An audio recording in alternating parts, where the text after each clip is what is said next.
Hey guys, welcome to another unboxing. Today we've got a Revue Thommen diver. These are not that well known. We sprinkle a few of them into membership, and they've generally been really well received. You know, they're one of these brands that, you know, retail for this diver is like $2,500, 2,400 or something like that US dollars. Yeah, they're one of those brands. But overall, like, the design's nice. It's quite a homage piece. But I'll show you through. Just as you unbox, you get this outer cardboard. You get a little front flap with a nice leatherette or faux leather with contrast stitching on the inner box. Warranty card in there too.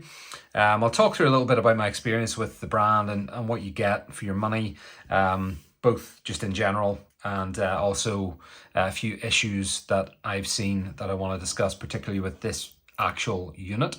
So you get the box there. Honestly, it's really cheaply put together. The printing of the Revue Thommen logo is smudged here. There's a little piece of glue flopping down from the corner here.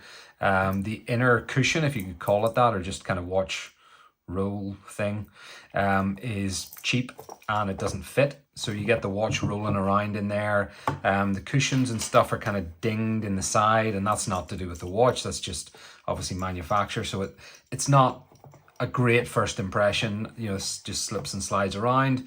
So I'm always conscious of watches rolling around in boxes, even if there's nothing in there necessarily to damage it as such.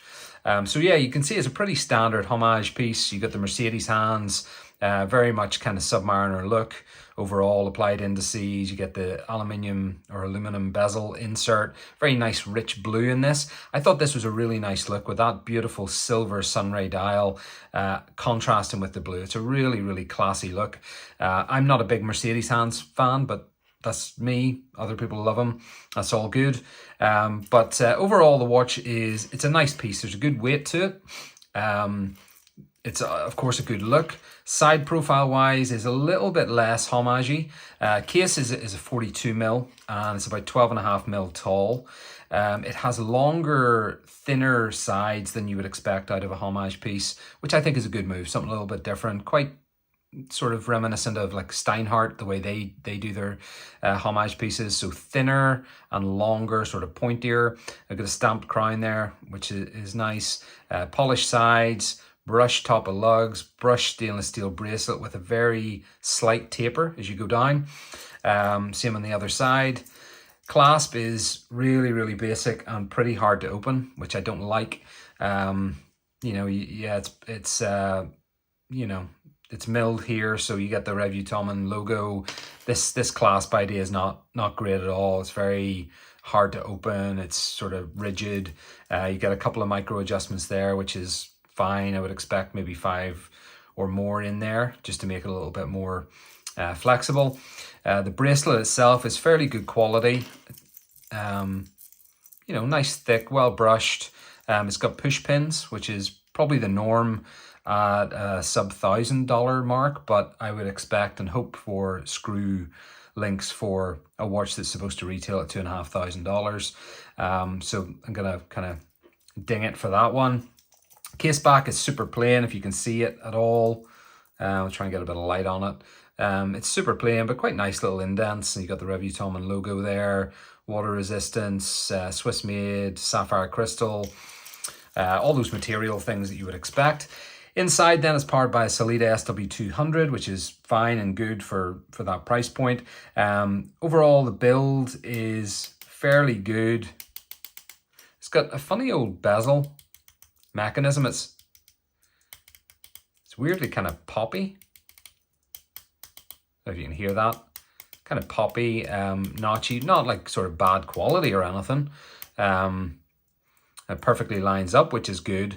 But that brings me on to my big issue with this, which hopefully you can see on camera here. If you were to look at this and wonder what really caught my eye when I opened this and looked at the dial, hopefully you'll see it.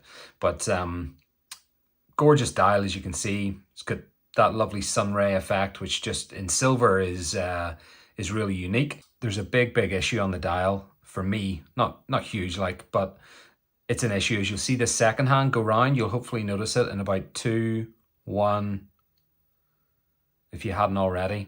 The 6 marker is off.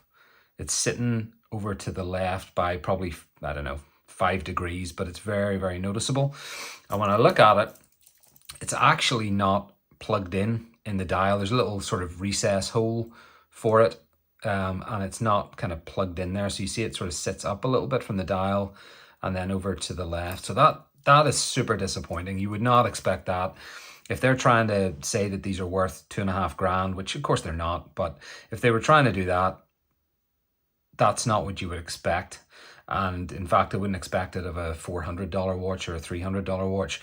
These normally would go out on a sort of upper plan in our watch club. Like I say, we kind of sprinkle a few in, and I've had good responses to them, but that is not good enough for me, even though the look is great and the overall build is good, and kind of matches with a $500 kind of price point.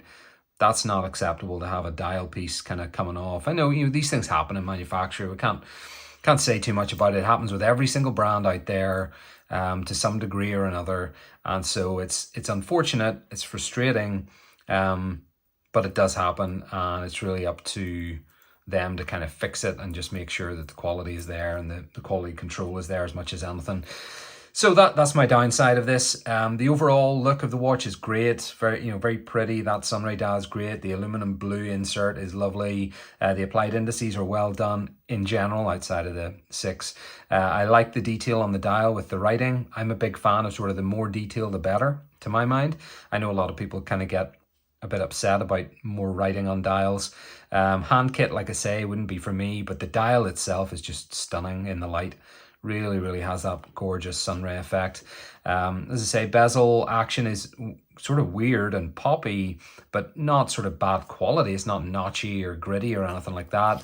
Bracelet is in terms of quality, is absolutely fine for something at a $500 price point. Not really at a $2,500 retail, and the clasp is definitely not something you would expect for $2,500 retail. In fact, I wouldn't put this clasp on necessarily a $300 watch. I think it's scrimping and saving for the sake of it. So a couple of downsides there. Overall design's really nice, build is really good. The other watches we've sent out in this, by the way, just to clarify, have always been leather band. So this is the first stainless steel bracelet I've got in, and like I say, I'm a little disappointed in that particular component of it. But like I say, case is nicely designed on the side profile. It's quite low profile itself. The bezel actually is quite tall there, you'll see, compared to the case size. It's almost like the same height in total. So that's kind of strange. It kind of rises up quite a bit, but overall it's a good look.